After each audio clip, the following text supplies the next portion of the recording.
Okay, sorry. Okay.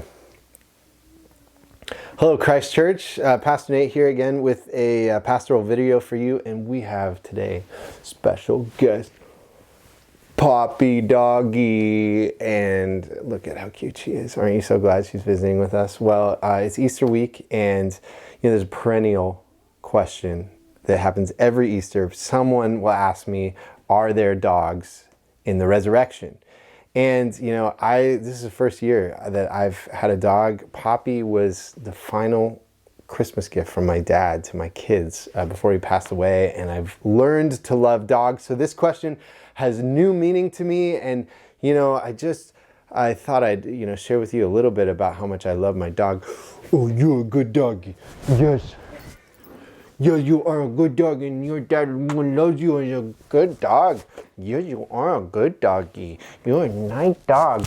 And I thought I'd send a little ode to Poppy that you all might like to see.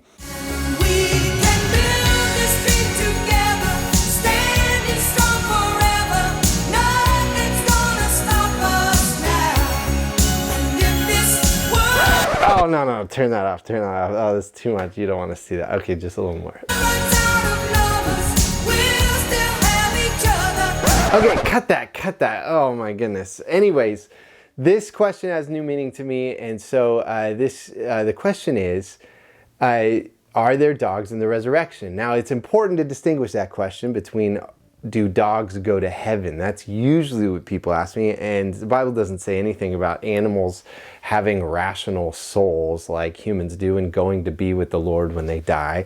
And so what we believe as Christians is that when we die, our soul goes into heaven to be with God, and our body goes into the ground, and then on the last day, God will renew all things, and our bodies will be raised from the dead, death will be reversed, and our soul and body will be reunited, and we'll spend forever in a new creation in God's presence, in joy and happiness. And so the question is, when God's raising our bodies from the dead, what about old Poppy when she dies someday? That's going to be so sad. So what about Poppy? So my answer, tentative yes. Here's the reason why.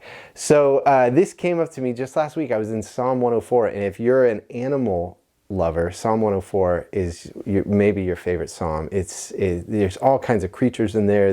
There's wild donkeys, wild goats, rock badgers. There's whales and little fish in the deep sea. There's lions, and it's just talking about this created kingdom of creatures that God has made and He rules over. And toward the end of the psalm, it says, "These all look to you to give them their food in due season." So you just think of all the animals and the whole creation look to the Lord. When you give it to them, they gather it up. When you open your hand, they are filled with good things.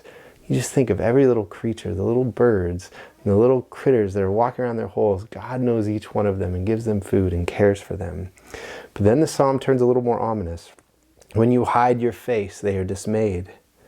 When you take away their breath, they die and return to their dust. And so it's God's sovereign, that's what Jesus says, that not one sparrow falls to the ground apart from His Father.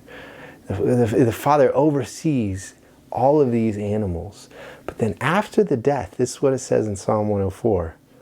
When you send forth your Spirit, they are created, and you renew the face of the ground. And so after their death, it says the Spirit is going to go forward, and they are created and they're renewed. And so is that a description of animals in the resurrection? Well, Romans 8 says that the whole creation is eagerly awaiting the revealing of the sons of God, and when all things will be renewed. And I've thought about this, that when an animal comes into our house, it's like they become a part of our household. And the relationship that humans have to animals is kind of similar to the relationship that God has to humans. And so just like we have a relationship with God and we become like God, we take on the characteristics of our Father. He's loving and generous. We become loving and generous. The same thing happens with these sweet little animals. Actually, that's one thing my wife and I have thought about Poppy. is that she's become like a walker. You know, she's very playful. She loves people. She's got a little bit of an anger thing going, and but she's taken on the personality of her masters. And so Jesus shares with us his life and resurrection. When we too are raised up and we reign with him in glory, will we share our resurrection with those special animals that God has given us dominion over?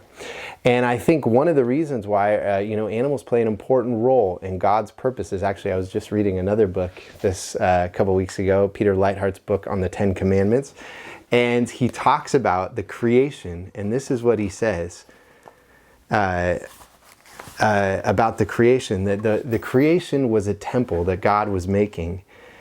And the 3-story universe is a cosmic temple with every creature designed to participate in a cosmic liturgy. The animals are a part of this great worship service that the whole creation is supposed to be, bringing glory and honor to God. So Poppy, you come back here. So, will there be dogs in the resurrection? We don't really know, but I'm going to give it a tentative yes. Happy Easter to you all. Good dogs. Yes, we are. Show you the doggy.